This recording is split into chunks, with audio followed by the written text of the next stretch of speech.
Je m'appelle Pierre Catan, je suis producteur de contenu, on appelle ça aujourd'hui creative producer, et j'ai fondé le studio Small Bang en 2012 à Paris. Et c'est un studio qui est un collectif artistique et technique qui produit des expériences pour raconter des histoires qui se déploient sur plusieurs supports, sur plusieurs plateformes. L'idée c'est quoi? L'idée c'est, en venant du cinéma, de la télévision, de la presse écrite et du spectacle vivant, d'essayer de faire en sorte de construire des univers narratifs dont le centre de gravité n'est plus simplement l'histoire, même si ça compte énormément, mais dont le centre de gravité, c'est l'expérience de l'utilisateur. Et ça change tout, parce que quand on produit des contenus dont la finalité est de créer une expérience de l'utilisateur, alors on n'est pas simplement des raconteurs d'histoire, on est aussi des créateurs d'expériences. Et donc, c'est des grands mots et c'est très facile dans transmédia d'être vague et un peu abstrait comme ça. Donc si on ramène ça vers des choses concrètes, par exemple, ici au FNC cette année, je suis venu raconter le retour d'expérience de Cinema City, qui est un projet que j'ai produit avec Arte, qui est sorti à Paris en 2013 et que j'ai réalisé avec Michel Reillac, qui est l'ancien directeur du cinéma d'Arte, et qui permet pour les utilisateurs de se balader dans Paris avec une application qui s'appelle Cinema City et qui est une application qui permet de voir des extraits de films à l'endroit même où ils ont été tournés. Et donc, on crée comme ça une expérience où le piéton, dans la ville, voit un extrait de film de cinéma en étant lui-même dans le décor. Et donc, il voit la transformation, il voit le regard que le cinéma apporte sur l'espace public. Et l'idée, c'est que on a fait donc 400 extraits de films qu'on a positionnés et géolocalisés dans Paris. C'est un peu comme des étoiles dans le ciel.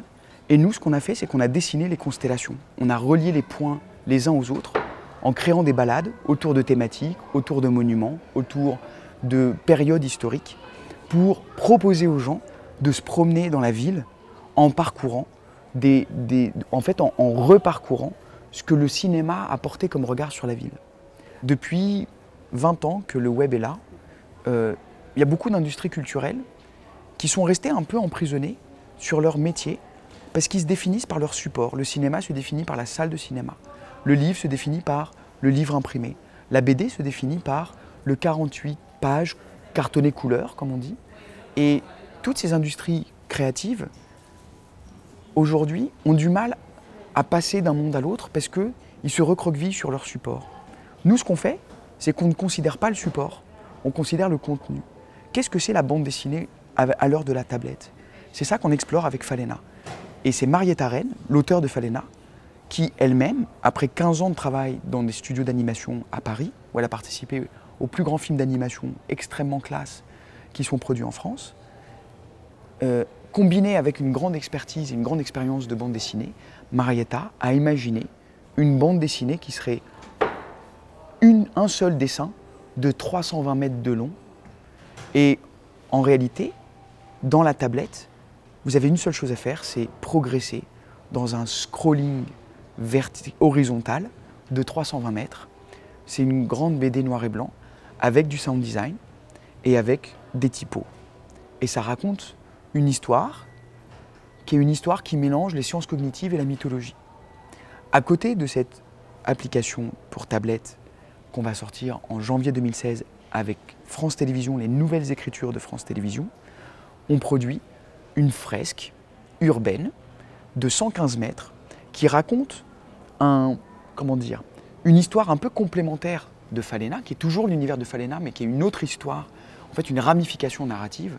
Et on propose en fait aux gens, avec une architecte et urbaniste qui se trouve être mon épouse, et qui va s'occuper de l'insertion urbaine de cette fresque. En fait, il faut imaginer 115 mètres d'une fresque à l'échelle du piéton, et on se promène le long de la fresque, on regarde cette mythologie, on met les écouteurs de son téléphone intelligent et on reçoit le son qui est complètement synchronisé avec la position de l'utilisateur par rapport à la fresque.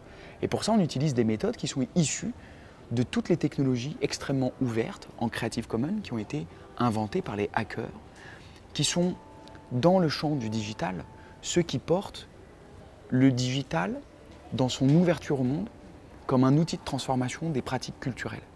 Et moi, je considère que nous, les créatifs producteurs, les gens qui explorons les formats et qui explorons aussi les modèles d'affaires, même si pour l'instant, il n'y a pas beaucoup de modèles d'affaires, mais c'est important d'explorer ça avec la philosophie et les valeurs qui sont portées par la révolution digitale. J'ai beaucoup d'espoir dans la production franco-canadienne parce que à l'étage des guichets, à l'étage des diffuseurs, à l'étage des décideurs, à l'étage des chaînes, à l'étage des producteurs et à l'étage des créateurs, j'observe les mêmes envies de collaboration. Les relations entre Arte et l'ONF, les relations entre France Télévisions et Arte, l'ONF et Radio-Canada, c'est les mêmes relations qu'on entretient entre Agathe Film, Toxa, Small Bang, Upian, etc., etc. Je ne cite pas les autres, mais tous les producteurs sont dans la même démarche de collaboration que les diffuseurs, qui sont dans la même démarche de collaboration que les fonds territoriaux, régionaux, nationaux. Et quand je vois le CNC qui travaille main dans la main avec le FMC, quand je vois l'ONF qui fait des ateliers communs avec Arte et France Télévisions, quand je vois la manière intelligente dont on noue des relations avec Toxa, avec Acouphène, Upian, qui travaille, Agathe Film ou Small Bang, quand j'observe cette scène-là, je me dis partout, c'est de la fertilisation. Partout, on invente un monde. Et en fait, on est en train de définir qu'est-ce que c'est la culture et l'entertainment demain de projets qui vivent pour moitié de préfinancement public basé sur les taxes et pour moitié de modèles d'affaires dont on n'a pas trouvé encore l'économie, mais qui sont bien évidemment en germe. Nous, on fait des projets dans le monde entier pour un média qui aujourd'hui est distribué à 2 milliards d'êtres humains. Il n'y a jamais eu de média qui se distribue à 2 milliards d'êtres humains. Je n'ai aucun doute sur le fait qu'il y a du business là-dedans et que les modèles d'affaires, ils existent, ils sont massifs. Simplement, les industries, elles se tournent à peu près au rythme des limaces.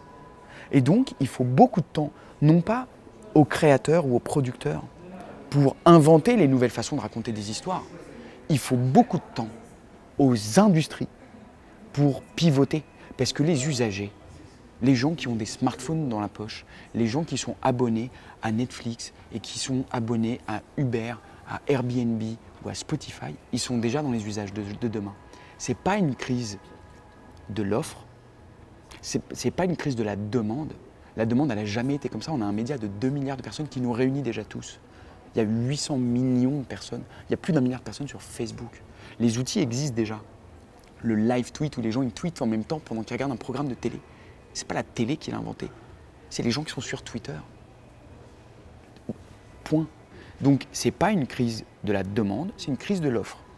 Nous, en attendant que l'industrie se positionne, pivote et que l'entertainment ne se définisse plus par la télévision ou le cinéma, voilà, mais réunissent le spectacle vivant, les politiques territoriales de valorisation du patrimoine qui mettent en lien le tourisme, l'entertainment, la culture, les médias classiques, la création audiovisuelle et la création de spectacles vivants.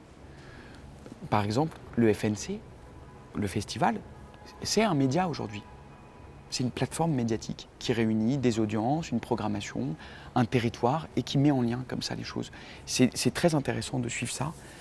Moi, je considère qu'aujourd'hui, les industries, elles pivotent à leur rythme.